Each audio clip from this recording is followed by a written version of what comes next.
So, just to give you guys a little background on Demarchelier, he was born near in 1943 near Paris, and his first exposure to photography, get it?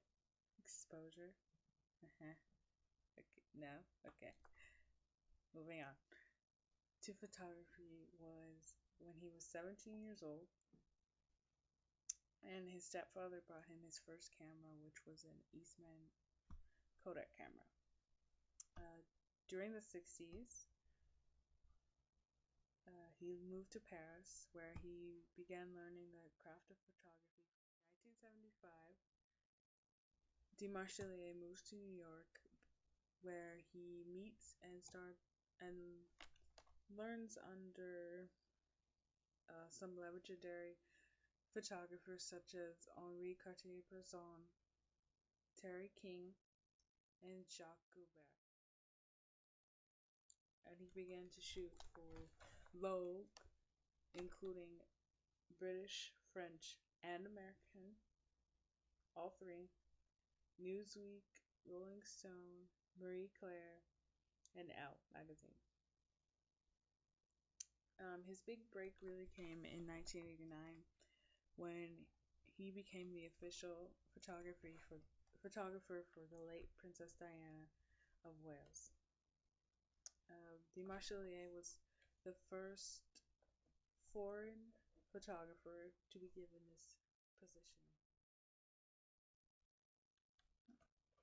In 1992, Demarchelier started working for Vogue and Harper's Bazaar, and this started a 12-year collaboration with both magazines. In addition to his magazine work, Demarchelier also did some advertising and portraiture. His advertising work includes campaigns for Dior, Louis Vuitton, Chanel, and many other high fashion labels.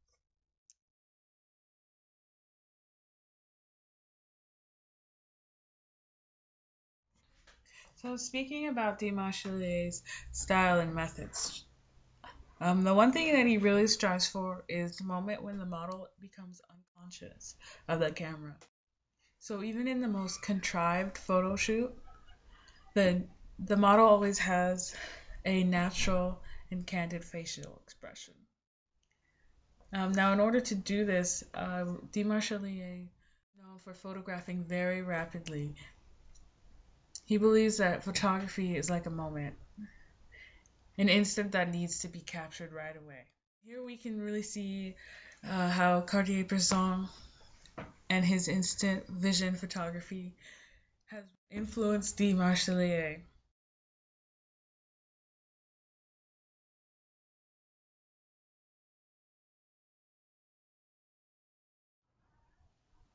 So the work that I chose was a piece that Demarchelier did for British Vogue in 1992, and it features model Chrissy Turlington, and it is from an editorial that was done for a stage production, based off a stage production for My Fair Lady.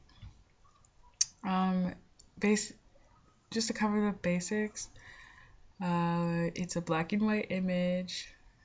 There is a lady with a giant flower on her head, and it's cropped in, not too close. It is at her torso, but it is, and her face is partially hidden by the flower.